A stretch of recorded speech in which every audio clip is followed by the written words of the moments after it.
Всем привет! Ремонт КПП МТЗ-920. При задней передаче, при включении задней передачи были слышны нехарактерные стуки. Ядрит-мадрит. Короче, думали, что это может быть. Скрывали крышку, там ребята смотрели, не нашли, ни хрена не увидели. Сейчас раскатили трактор, разобрали его. Вот, сдернул коробку вчера. И там увидел, что зубчика-то нету. Наверное, плохо видно. Там что-то так присутствует.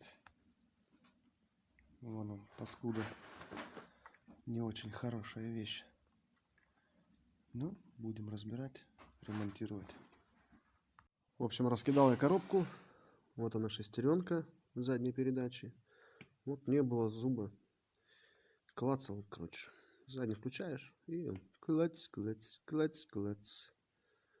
Вот такая вот беда. Так-то вроде все нормально с КПП, кроме вот этой вот херни, блин. Из-за этой херни пришлось, блядь, трактор разобрать. В общем, разбирали мы его. Сначала раскатили, так как у нас вообще пошел по пизде диск сцепления.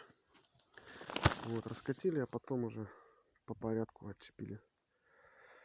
Коробку с промежуткой откатили, завезли и ремонтируем.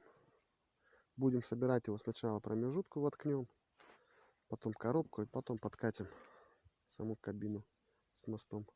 Точнее, мост с кабиной. Все, всем удачи, до свидос.